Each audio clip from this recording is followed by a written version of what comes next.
오늘 함께 나눌 말씀 마태복음 22장 1절에서 14절 말씀입니다. 마태복음 22장 1절에서 14절입니다.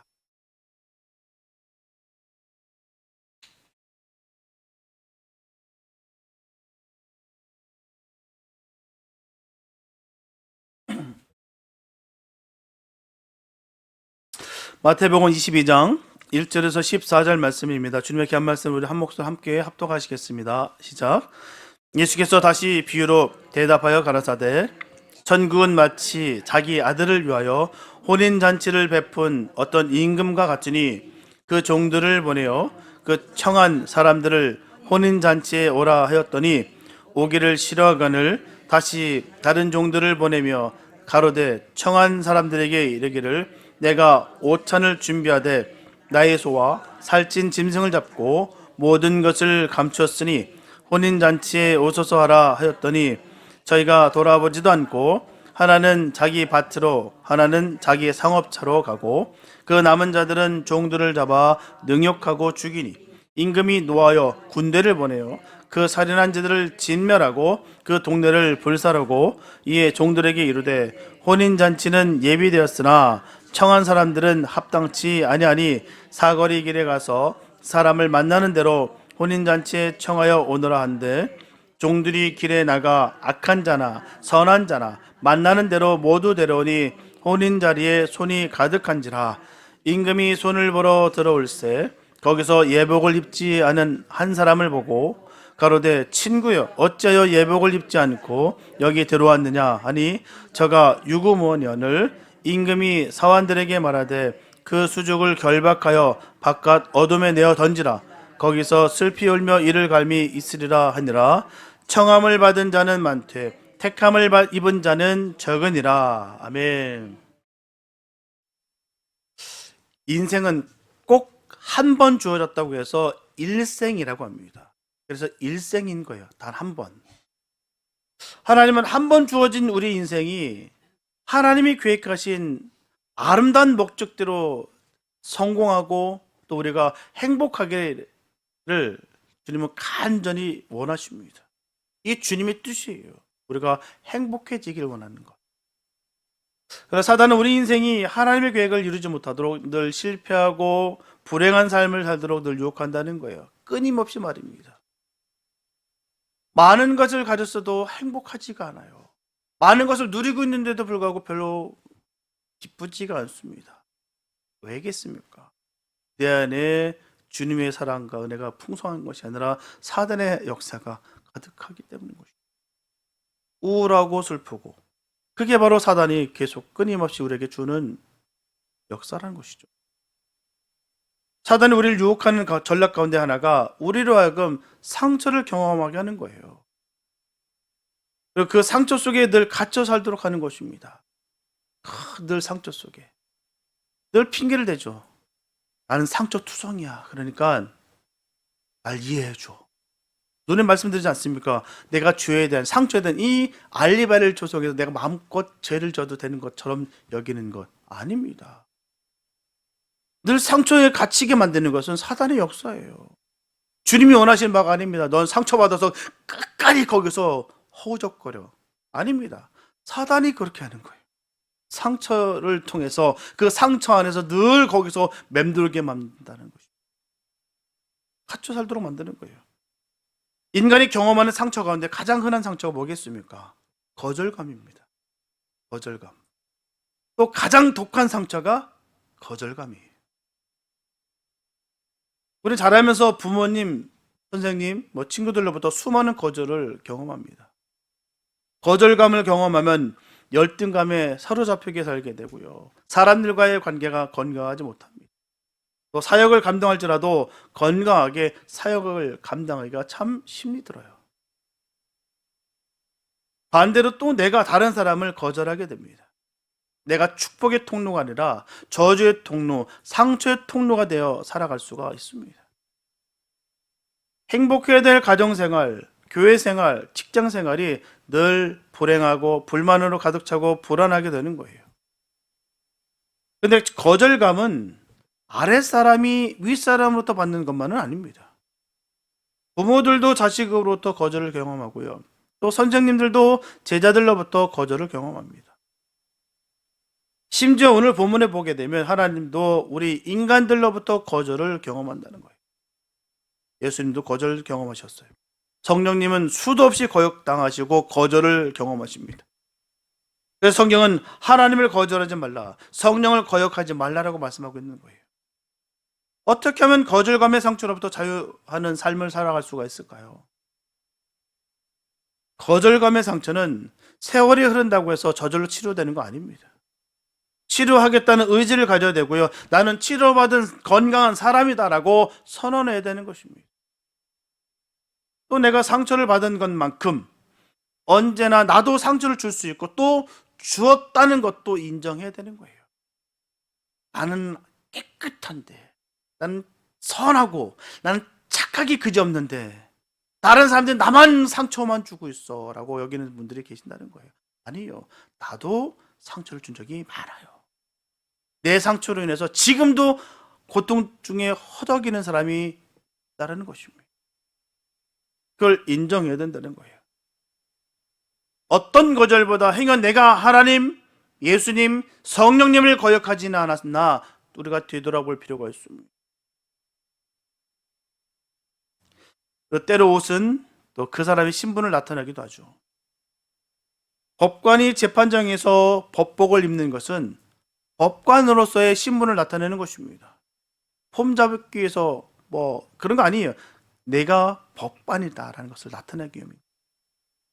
만일 거지가 말끔한 양복을 입고서 사람들에게 구걸을 한다고 한다면 아무도 그 사람에게 동정하지 않을 거예요. 옷차림이 맞지 않기 때문입니다. 아담과 하와가 나뭇잎으로 치마를 해입은 이후로 우리 인간들에게 있어서 옷은 굉장히 중요한 도구가 됐어요. 단순히 자신의 몸을 보호하는 차원에서 신분을 나타내는 것으로 사용되기도 하고요. 또 때로는 자신의 미모를 드러내는 것이나 아니면 시대를 앞서가는 사람이라는 자기 과시욕으로 사용되기도 합니다. 그러나 시간과 장소 등 환경에 맞게 옷을 입는 것은 너무너무 중요하다는 거예요. 하이킹 가는 사람이 양복을 입고 가는 것도 꼴불견이 될 것이고요. 또 격식을 차려야 되는 다른 사람의 잔치에 초대받아 가는 사람이 반바지에 슬리퍼 차림을 간다면 그건 역시 결례가 되는 것입니다. 우리가 예배 시간에 정중한 옷을 입은 것은 이 예배 자리가 보통 놀러 가는 그런 소풍의 자리가 아니라 하나님께 예배하는 거룩한 자리이기 때문이에요. 오늘 본문에 보게 되면 자리에 맞는 예복을 입지 않음으로써 불행을 겪었던 한 사람의 이야기를 엿볼 수가 있습니다. 오늘 본문은 예수님께서 하신 천국에 대한 비유의 이야기예요. 어떤 왕이 거창하게 아들의 혼인잔치를 베풀고서 사람들을 초대했어요. 우리나라는 예로부터 초대장 문화가 아닙니다. 잔치가 열리면 누구나 와서 함께 먹고 즐기는 것이 우리 문화였어요. 이곳 미국은 초대받은 사람만 결혼식에 참석합니다. 신랑 신부나 신랑 신부의 부모가 준 그 초대장을 받은 사람만이 결혼식에 함께 참석할 수가 있죠. 이스라엘도 그런 풍속이 있습니다. 특별히 이스라엘에는 결혼식에 초대받은 사람은 손님을 초단 주인이 마련해 놓은 그 예복을 입어야만 그 결혼식에 참석할 수가 있었다는 거예요. 그 예복을 입어야 됩니다. 그냥 마음대로 올 수 있는 것이 아니에요. 예복을 반드시 입어요. 근데 오늘 본문의 이야기에서 중요한 문제가 생겼다는 것이죠. 왕이 연 결혼잔치에 초대받은 사람들이 한결같이 참석하지 않겠다고 하는 거예요. 그래서 이번에는 다른 종들을 보내서 잔치에 참석해 줄 것을 거듭 요청했습니다. 그런데 그들은 거들떠보지도 않았다는 거예요. 심지어는 그 종들 가운데 일부를 죽이기도 했습니다. 화가 난 왕은 자기의 종을 죽인 그 사람들을 진멸하고 동네를 불살라버렸어요. 그리고는 다른 사람들을 청하기로 했습니다. 처음 초대했던 사람들이 결혼식에 합당하지 않았기 때문에 다른 사람들을 청하기로 한 것이죠. 두 번째로 청함을 받은 사람들은 구별된 사람들이 아니었어요. 결혼잔치에 초대받기 합당치 않은 사람이라고 생각되는 그런 종류의 사람들도 다소 들어있었다는 거예요. 본문 9절과 10절에 이렇게 말씀하고 있습니다. 사거리 길에 나 가서 사람을 만나는 대로 혼인잔치에 청하여 오너라. 한데 종들이 길에 나가 악한 자나 선한 자나 만나는 대로 모두 데려오니 혼인자리에 손이 가득한지라. 사실 아들의 귀한 결혼잔치에 동네 깡패나 불량배들이 오는 것을 좋아할 부모는 아마 없을 거예요. 사회적으로 명성이 있고 좋은 분들이 오기를 바라죠.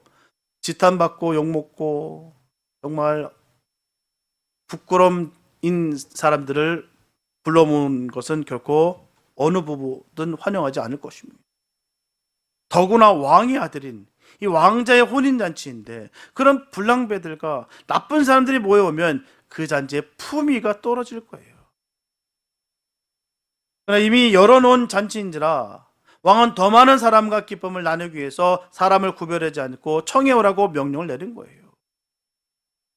그래서 잔치 자리가 가득 차도록 사람들이 몰려 들어왔습니다. 잔치 자리가 가득하자 왕은 기쁜 마음으로 손님들을 둘러보러 나갔죠. 그러다가 예복을 입지 않은 한 사람을 보게 됩니다. 왜 예복을 입지 않고 여기 들어왔느냐고 묻자 그는 대답을 할 수가 없었어요. 왜냐하면 앞에 말씀드린 것처럼 당시 왕의 혼인잔치에 참석하기 위해서는 왕이 미리 준비해둔 그 예복을 입도록 되었기 때문이에요. 그냥 들어오는 것이 아니라 반드시 그 예복을 입어야 됩니다. 그 예복은 자신이 준비하는 것이 아니에요. 자신이 갖고 있는 옷이 더 화려하고 더 좋아 보인다 할지라도 그 옷을 입어서는 안 됩니다. 그 준비된 예비된 그 옷을 입어야 된다는 것이죠. 이미 왕이 준비해놓고 잔치에 참석한 사람들에게 다 나눠줬어요. 그렇기 때문에 왜 예복을 입지 않느냐라고 묻자 대답할 말이 없었던 것입니다. 주지도 않고서 왜 안 입었냐라고 하는 것은 억지가 있으나 줬는데도 불구하고 입지 않은 것은 그 사람이 잘못이죠. 그 사람의 책임입니다. 그래서 왕은 그 사람을 쫓아내고 말았습니다. 우리는 이야기를 지난주에 읽었던 마태복음 21장 33절 이하에 나오는 그 악한 농부의 비유와 같은 맥락에서 해석해야 됩니다. 본문에 나오는 왕은 바로 하나님을 가리키는 것이고요. 초대받은 사람들은 이스라엘 백성들을 가리키고 있습니다. 왕이 보낸 종들은 구약의 선지자들이에요. 왕이 열어놓은 그 아들의 혼인잔치는 바로 천국을 상징하는 것입니다. 하나님께서는 이스라엘 백성들을 선택하셔서 하나님께서 예비하신 그 아름다운 천국 백성이 되게 하셨어요. 근데 그들은 스스로 하나님의 선민이라고 자랑하면서도 불구하고 정작 하나님께서 주시겠다고 하시는 이 천국은 거절했다는 거예요. 하나님의 축복을 거절할 뿐만 아니라 악한 농부의 비유에서도 분명히 말씀드렸던 것처럼 그들은 하나님께서 보내신 그 선지자들을 죽이기도 했다는 거예요. 천국으로 초대하기 위해서 하나님의 말씀을 들고 찾아와서 외친 선지자들을 죽인 거예요. 귀찮으니까, 그 말씀이 거슬리니까. 행여나 우리에게는 그런 일이 없길 바랍니다. 하나님의 말씀을 들을 때마다 다소 불편한 말씀들이 참으로 많아요. 왜요? 우리는 죄악 가운데 살아가기 때문입니다. 너나 것이 그래요. 근데 그 말씀을 대하는 태도가 어떠냐에 달려있다는 것입니다. 그 불편한 말씀을 전하는 그 선지자들, 거듭거듭 그들을 천국으로 초대하려고 선지자들을 보내셨지만 이스라엘 백성들은 끝끝내 하나님의 사랑의 요청을 거절했다는 거예요. 거슬렸다는 것입니다. 거북했어요. 자꾸 죄라고 하니까 말입니다. 이 길이 너무 즐겁고 재밌는데 자꾸 이게 죄라고 얘기하니까 거슬리는 거예요. 우리는 하나님의 초청을 거절한 이스라엘 백성들의 영적인 상태를 진단해 볼 수가 있습니다. 첫째로 그들은 하나님의 초청을 귀한 것으로 생각지 않았다는 거예요. 옛날에 임금님의 결혼잔치에 초대받는 것은 결국 쉬운 일이 아닙니다. 예산 일이 아니에요. 임금으로부터 초대를 받는 건데요. 임금이 아무나 초대하지 않았을 것입니다. 그런데 오늘 본문에 나오는 사람들은 임금님의 그 결혼잔치 초대를 거절하고 말았어요. 저 사람들은 하나님의 백성으로 초대받았다는 것이 얼마나 귀한 것인가를 분명히 아시기 바랍니다. 너무너무 귀한 거예요. 주님께 이 초대받은 백성이라는 것이 얼마나 값진데요. 왜 세상 사람들이 예수 믿고 구원을 받으라고 하면 듣진 않을까요? 아무리 말해도 왜 듣진 않을까요? 구원이 얼마나 귀한 것인지를 모르기 때문이에요. 모르면요, 아무런 감동이 없습니다. 모르기 때문에. 예수님께서 마태복음 13장에서 비유로 말씀하신 것처럼 우리가 하나님의 백성으로 초대받고 구원받은 것은 마치 밭에 감춘 보화를 발견한 것과 같다는 거예요. 내 재산 다 팔아서라도 반드시 사야 될 만큼 값지고 귀한 것이었다는 것이죠. 너무너무 귀한 보물을 발견한 거예요. 그냥 단순히 돌덩이가 아니고 반짝반짝한 그런 돌덩이가 아니라 금은 보화라는 그 가치를 알았다는 것이죠. 근데 세상 사람들은 그 구원의 가치를 잘 몰라요. 그래서 예수 믿으라고 해도 예수 믿지 않습니다. 그렇게 전하는데도 귀뚱으로 듣지 않아요. 그 가치를 알면 절대로 거절하지 않았을 것입니다. 그 가치를 아는 만큼 믿음은 강건하다는 거예요. 우리가 그 믿음의 가치를 알기 때문에 흔들리지 않는 거예요. 흔들리지 않는 믿음을 가진 그 소유한 분들을 왜 일까하겠습니까? 그 가치를 알고 있기 때문에 포기할 수가 없다는 거예요. 성도에게 있어서 구원은 절대 가치입니다. 절대 가치. 이것 때문에 인내하고 이것 때문에 견디는 거예요. 아닙니까? 성도라는 이름이 하찮고 부족해서 참아야 되고 수모를 견뎌야 되는 것이 아닙니다. 구원을 잃어버리지 않기 위해서 몸부림을 치는 거예요. 내가 수많은 수모를 당하고 구차한 소리를 듣고 수많은 조롱과 핍박을 당한다 할지라도 내가 견고히 내가 이 믿음을 지키는 이유는 구원에 반대해서 탈락지 않기 위해서 하는 것입니다. 그냥 욕먹어도 될 만한 그런 쓸모없는 인간이기 때문에 그래 욕먹고 사는 거 아니에요. 조롱받고 사는 거 아닙니다. 애만 소리 그런 소리 들어도 될 만한 그런 사람들은 아닙니다. 사단은 수많은 은혜 장애물들이 우리에게 있다는 것이죠. 어떻게든 우리에게 마음의 상처를 입혀서 그 상처에 그거 가둬놓고 그 헤매돌고 주님을 찾지 못하게 만들어서 멸망에 이르게 한다는 것이 사단의 계획입니다. 그래서 우리는 견디고 인내하는 것이죠. 왜요? 구원 때문이죠. 이것은 타협할 수도 포기할 수도 없습니다. 어떤 대가를 치른다 할지라도 우리는 반드시 구원받아야 됩니다. 그래서 지는 것이 이기는 것이라는 말이 성립되는 거예요. 지는 것이 아닙니다. 이긴 것이에요. 참고 견디고 인내하는 것이 말이에요. 왜요? 하나님은 참고 견디고 인내하는 그를 들어 사용하신다는 거예요. 그를 높이신다는 것입니다. 우리는 이 사실을 결코 잊어서는 안 됩니다. 하나님 우리와 함께 하신다는 이 사실을 잊지 마시기 바랍니다. 살아 역사하신 하나님께서 모든 것을 아시고 모든 것을 기억하시고 모든 것을 우리와 함께 하신다는 것이에요. 우리 이 사실을 잊지 마시고 인내하시고 승리하시기 바랍니다. 수많은 사단의 공격에서 승리하시길 예수 이름으로 축복합니다. 둘째로 이스라엘 백성들은 천국보다 현실을 더 중요하게 생각했기 때문에 하나님의 초청을 거절한 거예요. 오늘 본문에 보게 되면 그들이 왕의 혼인잔치에 가기를 거절한 이유를 설명해 주고 있는데요.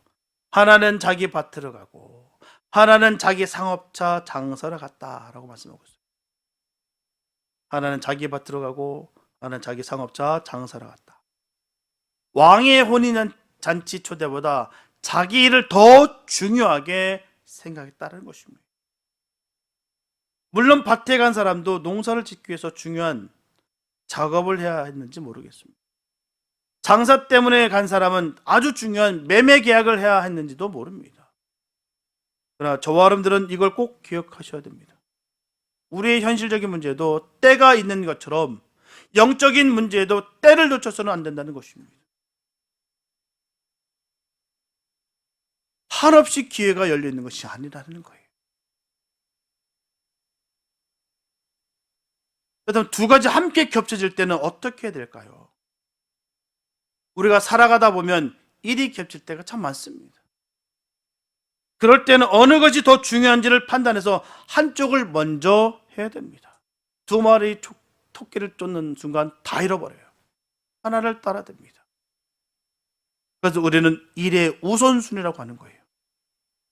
우선순위를 잘 선택하는 것이 인생을 지혜롭고 가치 있게 사는 방법입니다.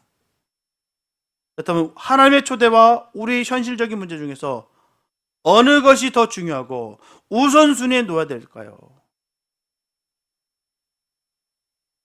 분명히 주님은 말씀하십니다. 먼저 그의 나라와 그의 의를 구하는 것. 이것이 바로 성도라는 것입니다. 언제라도 해요. 이거는 순간이 아닙니다. 때로는 아닙니다. 언제라도 해요. 먼저 그의 나라와 그의 의를 구하는 거예요. 이거는 변할 수 없습니다. 거기서 명확하게 검증이 되는 거예요. 언제나 나눠지는 길에 서 있으면 몸과 마음이 반응합니다. 그래서 평소에 훈련이 필요한 거예요. 훈련이 필요한 이유는 거기 있는 것입니다. 결정적인 그 상황 속에서 내가 실수하지 않기 위해서, 그 순간 내가 실패하지 않기 위해서 내가 훈련이 돼야 되는 거예요. 언제라도 주님 편에 서 버립니다. 늘 우린 기로에 서 있어요. 결정하는 그 순간이 있습니다. 언제라도 그 나라와 그 의를 구하는 것이죠. 그 어떤 것보다 하나님의 초대는 나중으로 미룰 수 없는 거예요. 왕의 혼인잔치는 매일 열리는 것이 아닙니다. 때가 지나면 그것도 끝나고 말아요. 문이 닫힌 후에는 아무리 열어달라고 소리쳐봐도 열려지지 않습니다. 기회를 놓치면 그것은 끝입니다. 주일에 예배 드리는 것과 생업을 하는 것, 어느 것이 우선순위일까요? 성경에서는 무엇을 하라고 분명히 말씀하고 계십니까? 주일은 거룩하게 지키는 것이 올바른 것입니다. 그런데 내 생업을 핑계대로 예배 자리로 초청하시는 하나님의 초청을 외면한 적은 없으십니다. 저분들은 내 현실적인 문제나 삶의 문제 때문에 절대로 하나님의 초청을 뒤로 미루지 마시기 바랍니다. 셋째로 이스라엘 백성들은 하나님의 종 선지자들을 죽였어요. 결혼식에 가지 못하겠다고 하는 것도 너무 모자라서 종들을 죽였어요. 어쩌면 왕에 대해서 아주 좋지 않는 감정을 가지고 있었는지도 모릅니다. 자기들을 괴롭히고 있다고 생각했는지도 몰라요. 계속해서 봐도하니까, 계속 불편한 말을 하니까, 자꾸 짜증스러우니까, 나는 즐기고 싶고 나는 누리고 싶은데 자꾸 거슬리니까. 하나님의 종을 죽였다는 것은 그들의 영적 상태가 죽어 있다는 것을 말하는 것입니다. 영적으로 죽어 있기 때문에 선악을 판단할 능력이 없어요. 무엇이 옳고 무엇이 그른지 분별이 되지 않습니다. 자기들이 잘못을 저지르고 있으면서도 불구하고 얼마나 잘못하고 있는지를 몰라요. 이스라엘 백성들이 그랬습니다. 하나님을 떠나 범죄의 자리에 있으면서도 불구하고 자기들이 지금 범죄의 자리에 있는 것조차 몰랐다는 거예요. 영적으로 죽으면 그렇습니다. 똥밭에 구르는데도 불구하고 더러운 걸 몰라요. 추함을 모릅니다. 성도로서의 가치, 성도로서의 그 품위, 위치를 지켜야 되는데 그게 부끄럽지가 않은 거예요. 왜요? 죽어있기 때문에. 영적으로 죽어있기 때문에. 범죄했기 그것을 깨우치기 위해서 선지자들을 보내서 말씀으로 외쳐도 그 말씀을 듣고 회개하기보다는 그 외침이 싫다고서 선지자들을 죽였어요.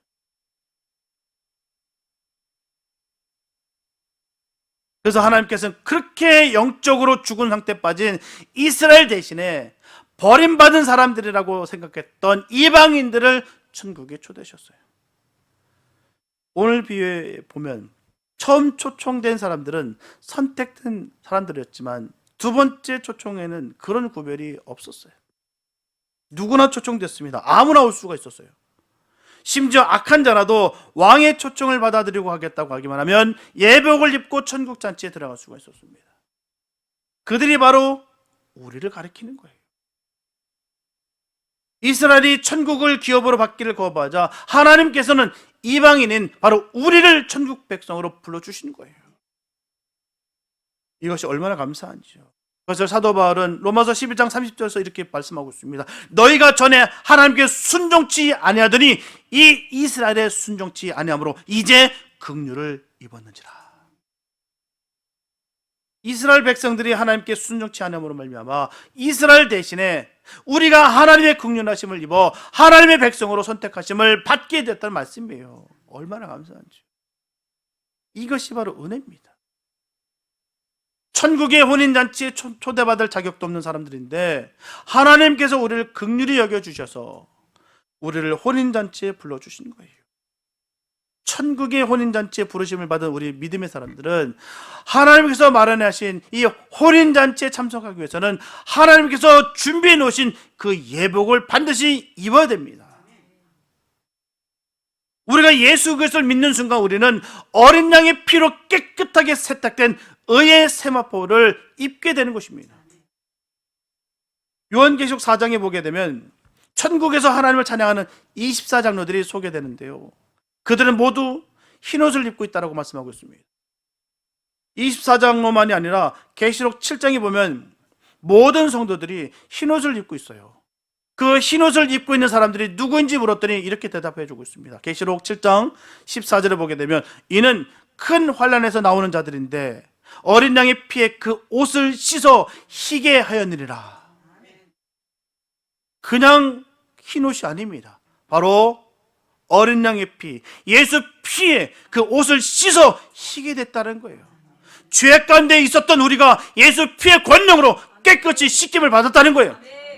우리가 깨끗해서가 아닙니다. 주님이 우리를 의롭다 여겨주셨기 때문에 우리가 의로운 거예요. 그래서 감사밖에 없는 것이죠. 우리를 칭의해 주셨으니까요.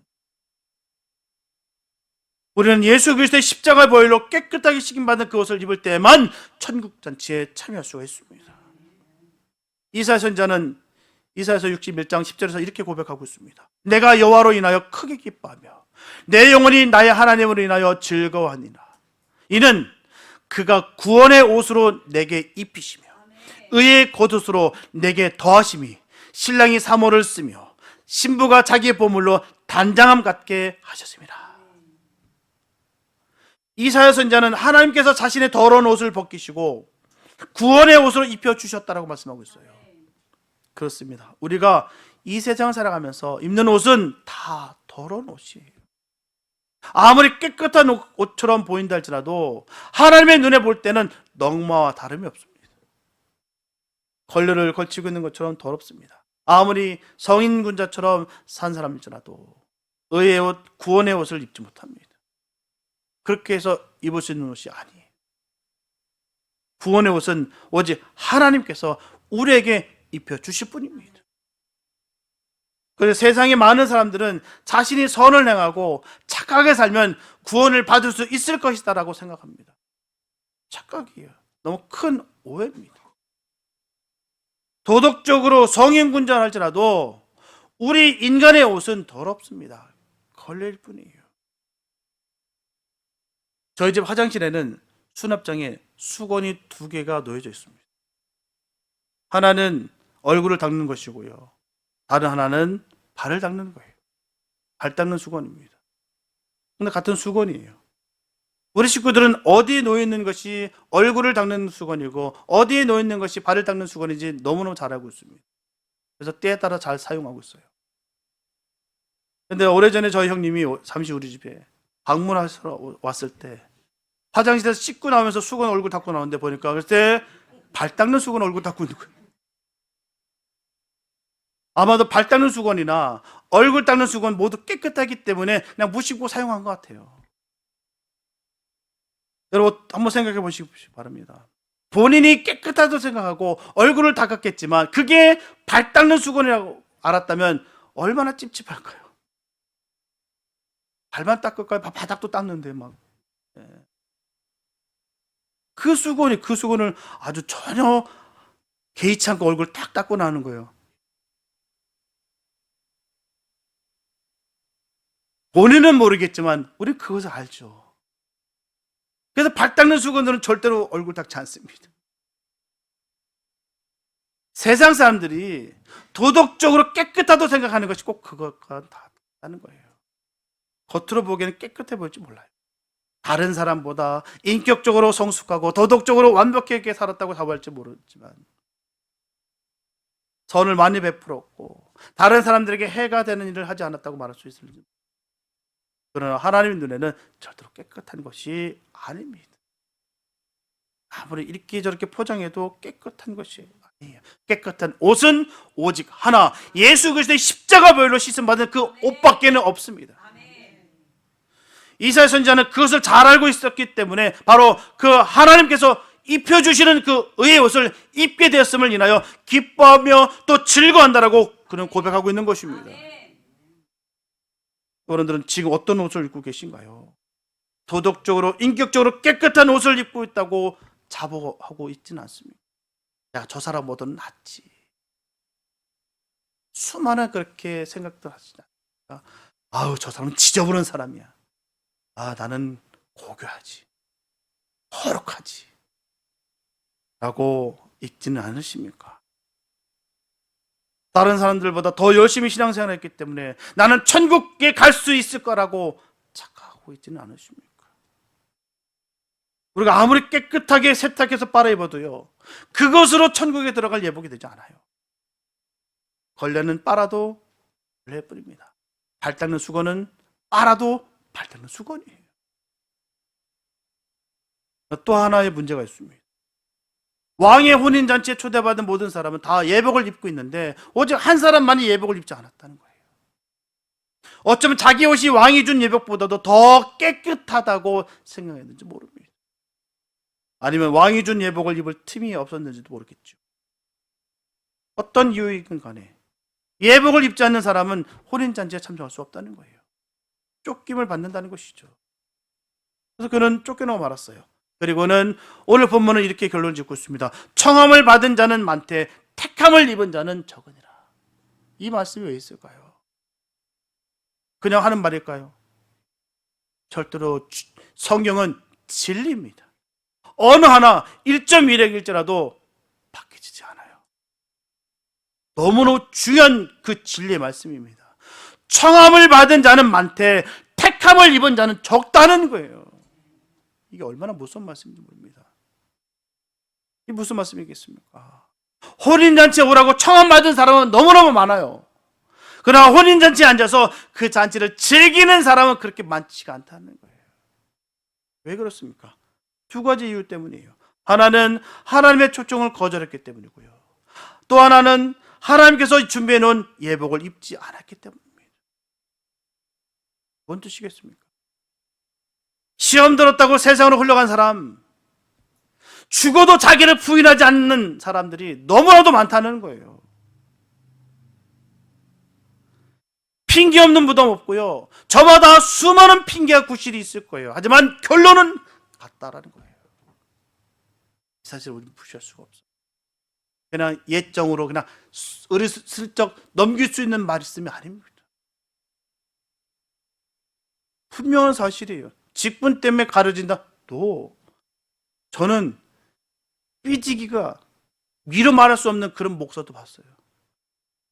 얼마나 잘 삐지는지요. 속이 밴댕이 속알지야. 눈에서부터 딱 보여요. 삐졌네 벌써. 악수해도요 눈이 벌써 달라요. 신분, 직분을 천국 가는 거 아닙니다. 내가 죽어야 돼요. 내가 나를 부인해야 됩니다. 그 예복을 입어야 돼요. 그래야 천국 가는 거예요. 예수를 믿어야지 그게 가능하다는 것이죠. 내가 짬밥이 얼만데, 내가 성경을 읽은 게 내가 몇 독인데, 내가 영적인 체험이 얼마나 많은데, 내가 선교로 내가 얼마나 많이 내가 세웠는데 무슨 소리야. 아니요. 그걸로 천국 가는 거 아닙니다. 그걸로 다 믿음이 있다라고 평가받을 수 있는 거 아니에요.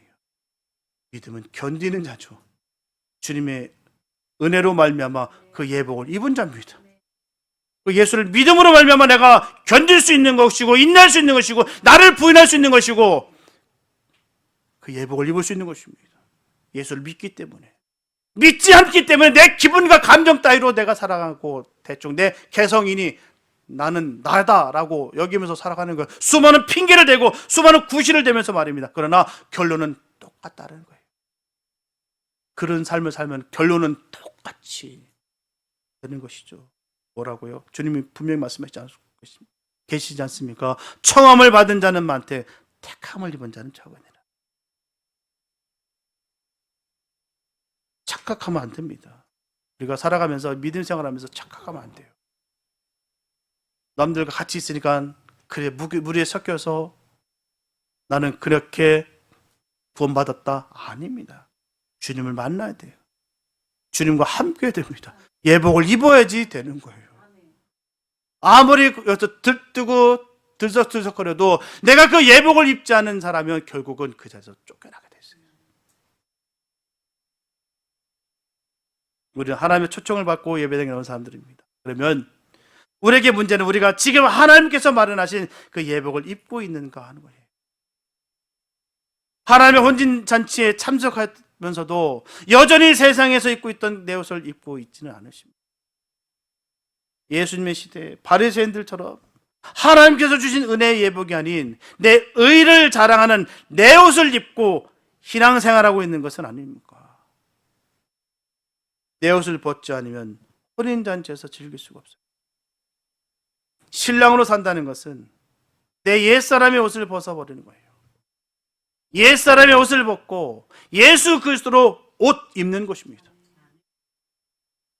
오늘 본문에서 혼인잔치에서 쫓겨난 사람이 한 사람이라고 말하지만 그 한 사람이 바로 나라면 너무나 불행한 일입니다.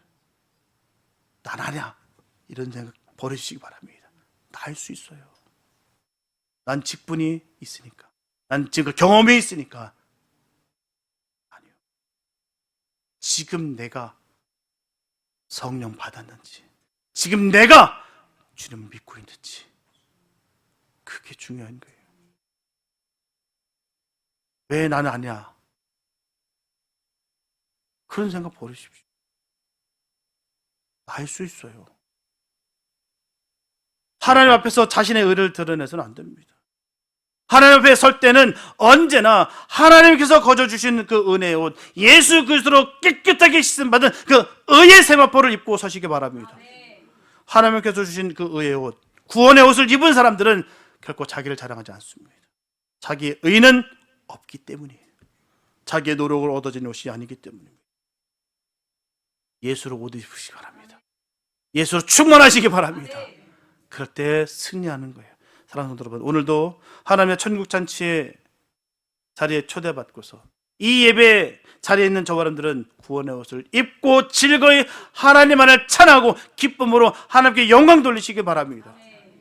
우리는 청함을 받았을 뿐만 아니라 하나님의 어린 양의 혼인잔치에 초대받은 사람들이기 때문이에요.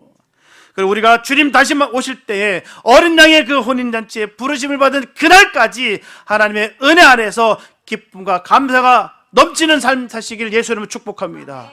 주님 안에 거하는데요, 우리가 기뻐하지 않을 일이 뭐가 있겠습니까? 주님 안에서 마음껏 즐기시고 마음껏 기뻐하시기 바랍니다. 그 의의 옷을 입고 늘 승리의 삶을 살아갈 수 있는 우리가 됐으면 좋겠습니다. 날마다 구원의 옷을 그리스도의 보혈로 깨끗하게 씻음을 받고 어린 양의 혼인잔치에 부르심을 받는 그날까지 늘 승리하시는 복된 생활가 되시기를 예수님의 이름으로 축원합니다. 기도합니다. 사랑해 주신 감사합니다. 아버지, 의의 옷을 우리에게 부어주시니 감사합니다. 우리가 무엇이 간데, 우리가 무슨 잘난 것을 했기 때문에 주셨나요? 하나님, 우리를 불쌍히 여기시고 우리를 자녀 삼아주신 그 은혜, 사랑 때문에 우리에게 의롭다 여겨주셨습니다. 그 은혜가 늘 가득하기 원합니다. 예수로 옷 입기 원합니다. 하나님, 늘 예수로 충만케 하여 주시옵소서. 어느 때라도 주님만을 찬양하며 주님만을 의지하고 주의 복음을 선포하며 나아가는 복된 삶 되게 하여 주시옵소서. 우리를 정결케 하여 주시옵소서. 의의 옷 입은 복 있는 삶 살아갈 것을 간절히 소망하며 우리를 구원하신 예수님의 이름이 됐습니다.